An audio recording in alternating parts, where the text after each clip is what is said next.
Les gens qui arrivent sur le Baïkal pensent qu'il n'y a pas beaucoup de vie ici. Mais à vrai dire, en soulevant simplement une pierre, tout doucement, vous pouvez vous rendre compte que la vie abonde.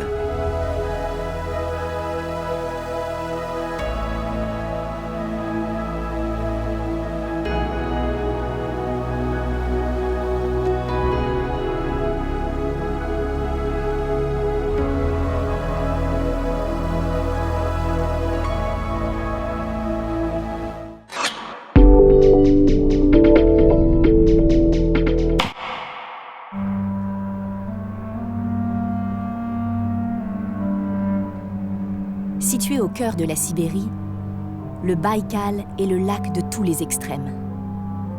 Profond de 1637 mètres, long de 636 km, il contient près de 20% des réserves mondiales d'eau douce. Ses eaux sont les plus pures de la planète. Son régime climatique est des plus rigoureux, jusqu'à moins 50 degrés l'hiver.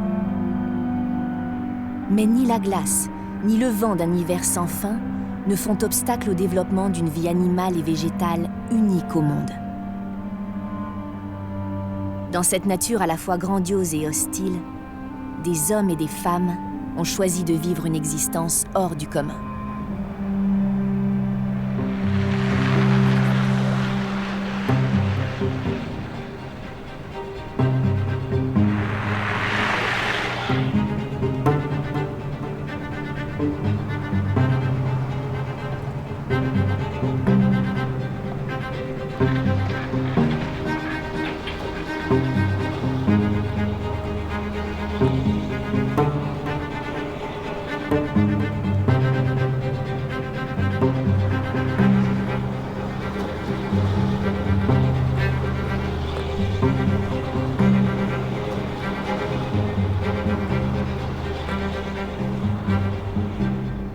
À 1500 km au nord de la Mongolie, le Baïkal se situe au cœur de l'Asie.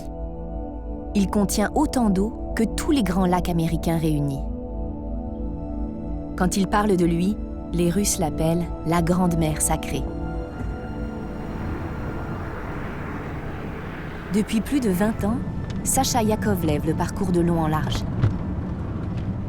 Ici, près de l'île d'Olkhon, en ce début du mois de mars, l'arrivée du printemps a bouleversé la glace, érigeant des barrières gelées et chaotiques, difficilement franchissables.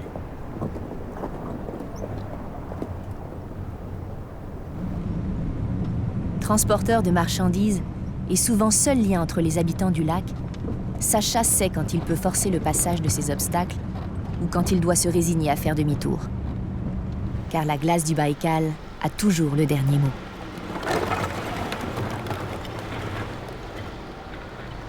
Même quand elle mesure plus d'1 mètre d'épaisseur, cette banquise lacustre reste vivante, soumise à l'action de puissantes forces internes. D'immenses blocs entrent en conflit, la glace se brise sur de longues distances et de véritables murs apparaissent.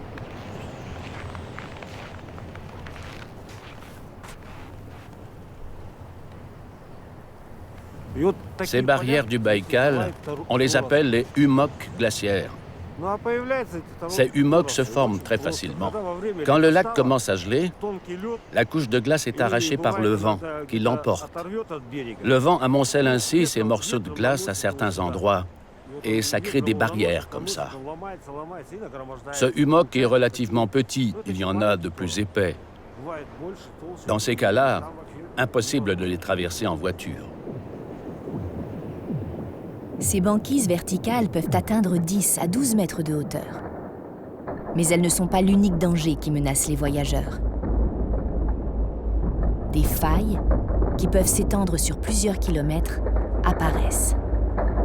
Selon la température et les conditions météorologiques, elles se contractent ou se dilatent, atteignant parfois 2 mètres de large.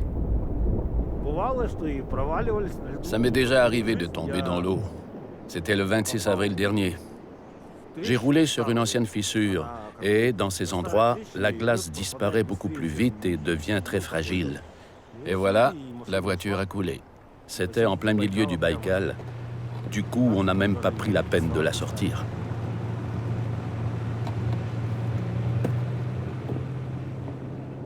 Très peu d'hommes et de femmes vivent sur les rives de l'immense lac Baïkal. Au nord, une unique ville, Severobaïkalsk, où n'habitent que 20 000 personnes. Au sud, plusieurs petites villes et villages dont la population totale ne dépasse pas les 50 000 âmes.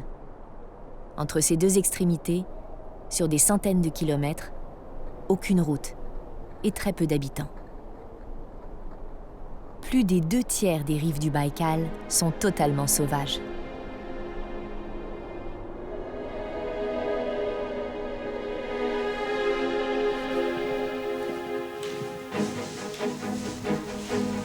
Dans cette nature préservée, vivent des espèces animales et végétales dont certaines ne se trouvent nulle part ailleurs sur la planète.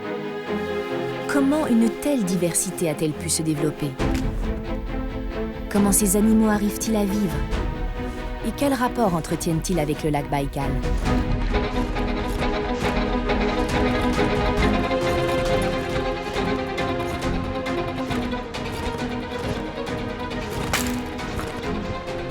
Depuis des dizaines d'années, des parcs nationaux ont été créés tout autour du lac. Ici, dans la réserve de Baïkal-Lena, Sergueï et Natasha Chabourov ont pour mission de protéger et d'étudier cette nature unique. Natasha est biologiste. Elle aurait pu travailler dans un laboratoire de la ville d'Irkoutsk, mais elle a choisi de vivre ici avec son mari, dans une cabane de seulement 12 mètres carrés. Sergueï, lui, est l'un des gardes forestiers de la réserve.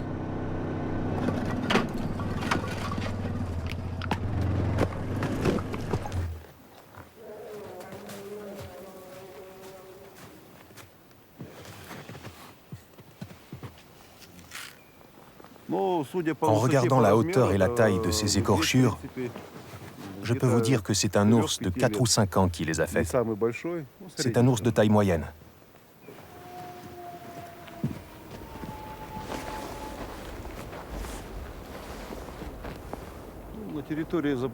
Sur le territoire de la réserve, les espèces les plus fréquentes sont les chevreuils, les cerfs de Sibérie, les rennes polaires, les élans et les chevrotins, qui sont tous des ongulés. Et parmi les carnivores, on trouve ici des ours bruns, des gloutons, des loups, des lynx et des renards, bien sûr.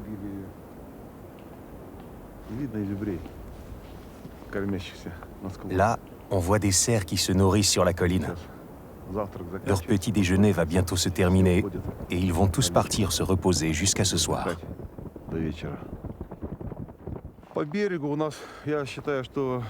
Je pense que sur notre côte, il y a environ 300 cerfs pour un territoire d'une longueur de 110 km. Pendant que Sergueï parcourt la forêt, Natasha effectue chaque jour une série de prélèvements pour le laboratoire d'études biologiques de la réserve. Car la vie sous-marine du Baïkal est tout aussi riche que la vie terrestre. Si l'eau du lac est très froide en hiver, elle n'en accueille pas moins d'innombrables espèces. Mon travail consiste à étudier les lacs. En fait, pour être plus précise, j'étudie le zooplancton. Je fais ça depuis 20 ans. C'est une zone qui n'a pas été beaucoup étudiée par les hydrogéologues. C'est donc un peu comme une terre inconnue. Ici, au Baïkal, c'est grâce à ces organismes planctoniques que l'eau est si propre. En particulier grâce à des crustacés, et notamment l'épichure du Baïkal. Grâce à elle, on peut dire que le Baïkal est un lac qui se nettoie lui-même. Toutes les éponges et ses épichures filtrent l'eau et la nettoient au maximum. L'eau du Baïkal a la réputation d'être la plus pure au monde.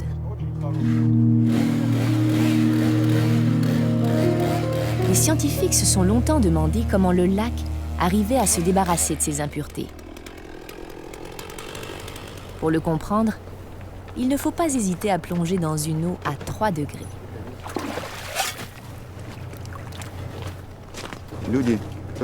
Les gens qui arrivent sur le Baïkal, qui habitent à Irkoutsk ou sur ses rivages, pensent qu'il n'y a pas beaucoup de vie ici. Mais à vrai dire, En soulevant simplement une pierre, tout doucement, vous pouvez vous rendre compte que la vie abonde.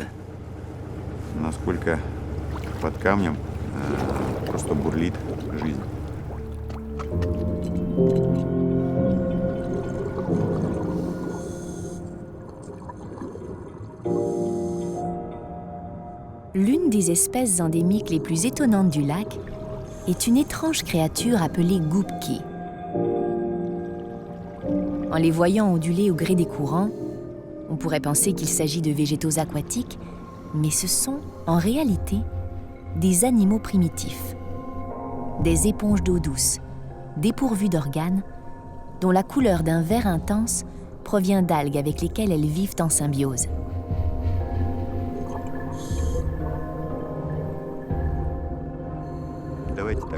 Elle possède un squelette en calcium qui filtre l'eau. Une éponge de 2 cm² est capable, par exemple, de filtrer près de 20 litres d'eau par jour. L'eau passe par les éponges ainsi que tout ce qui se trouve par là.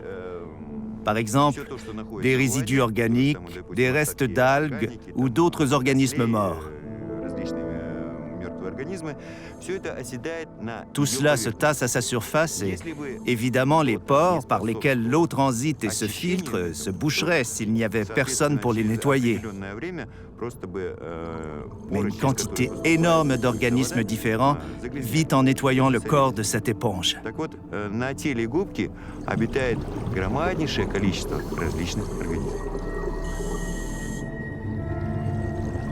Présents dans le lac depuis plus de 3 millions d'années, les goupkis sont un véritable trésor biologique.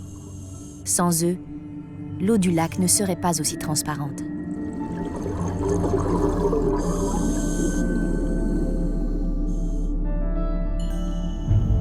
Cette exceptionnelle pureté de l'eau a permis d'installer dans le lac un instrument scientifique hors du commun.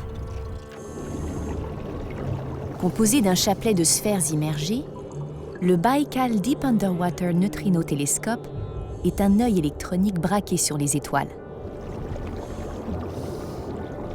Il scrute inlassablement l'espace à la recherche d'insaisissables particules élémentaires, les neutrinos.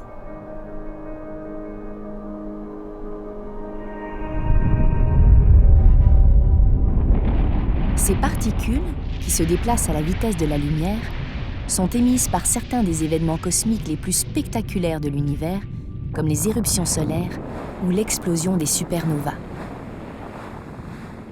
Pratiquement dépourvus de masse, les neutrinos traversent l'espace interstellaire sans être arrêtés par les obstacles qu'ils rencontrent.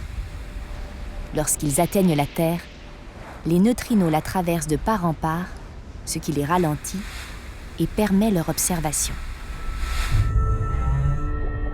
Il faut une énorme quantité d'eau, aussi pure que possible, pour que le détecteur de neutrinos fonctionne. Et il existe peu d'endroits au monde qui remplissent aussi parfaitement ces conditions que le lac Baïkal.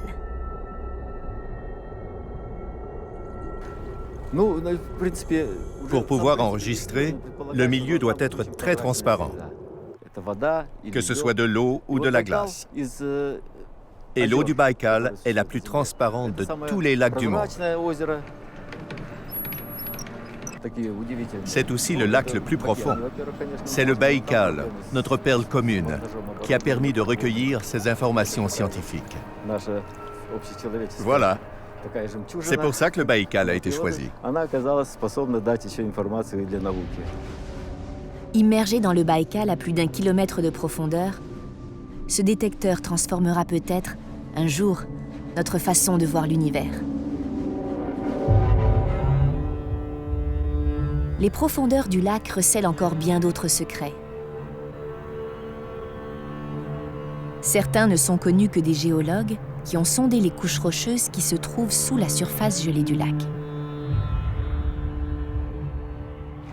À Kakoussi, les habitants de la région profitent des sources d'eau chaude, sans imaginer que ces vapeurs bienfaitrices sont dues à une ardente activité volcanique et que la croûte terrestre est bien plus mince ici qu'ailleurs dans le monde.